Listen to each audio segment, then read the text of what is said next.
ಇಲ್ಲ ಅಣ್ಣ, ನಾವು ರಾತ್ರಿ ಬಂದಿದ್ವಿ, ಆಯ್ತು ಇವಾಗ ಬೆಳಿಗ್ಗೆ ನಮಗೂ ಈ ಪೊಲೀಸ್ ಇನ್ಫಾರ್ಮೇಶನ್ ಮೇಲೆ ಕೊಟ್ಟಿದ ಮೇಲೆ ಗೊತ್ತಾಗಿದ್ದು ನಮಗೂ. ಅಫ್ರೋಜ್ ಅಂತ ನಮ್ಮ ಅಣ್ಣ ಅವರು. ಏನಾಯ್ತೋ ಗೊತ್ತಿಲ್ಲ, ಯಾರೋ ಮರ್ಡರ್ ಮಾಡಿ ಇಲ್ಲಿ ಹಾಕಿದ್ರು. ಅವ್ರು ಬೆಂಗಳೂರಲ್ಲಿ ಇದ್ದಿದ್ದು, ಇಲ್ಲಿ ನಮ್ಮ ಮನೆಗೆ ಬರ್ತಾಯಿದ್ರು. ಇವಾಗ ಮತ್ತೆ ಏನೋ ಡ್ರಿಂಕ್ ಮಾಡ್ಕೊಂಡು ಮತ್ತೆ ರಿಟರ್ನ್ ಹೋಗ್ತಾ ಇದ್ದಿದ್ದು ಬೆಂಗಳೂರಿಗೆ ಅವರು.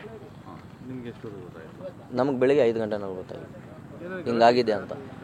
ಗಲಾಟೆ ಏನಿಲ್ಲ ಅಣ್ಣ, ಎಲ್ಲ ಏನಿಲ್ಲ ಅದು ನಮಗೆ ಗೊತ್ತಿಲ್ಲ ಅಣ್ಣ. ಅದು ಗೊತ್ತಿಲ್ಲ, ಅದು ಮನೆ ಆದಮೇಲೆ ಸುಮ್ಮನೆ ಬರ್ತೈತಲ್ಲ, ಅದು ಏನಿಲ್ಲ, ಏನು ಗಲಾಟೆ ಏನಿಲ್ಲ. ಅವ್ರು ಸುಮ್ಮನೆ ಅವ್ರ ಅಮ್ಮ ಮನೆಗೆ ಹೋಗಿದ್ರು ಅಂತ ಹೇಳ್ಬಿಟ್ಟು ಅವ್ರು ಇಲ್ಲಿಗೆ ಬಂದಿರೋದು ಅಷ್ಟೇ. ಹಿಂಗೆ ಏನೋ ಮಾತು ಬೆಳೆಸ್ಕೊಂಡು ಹೋಗಿರೋದು. ನೆನ್ನೆನೇ ಹೋಗಿರೋದು, ಅವನು ನೆನ್ನೆನೇ ಬಂದಿರೋದು. ಯಾರು? ಆಟೋ ಓಡಿಸ್ತೀವಿ. ಬೆಂಗಳೂರಲ್ಲೇ. ಹಾಂ, ಅದು ಗೊತ್ತಿಲ್ಲ ಅಣ್ಣ, ಹೇಳ್ತಾರ. ಅಫ್ರೋಜ್ ಅಂತ.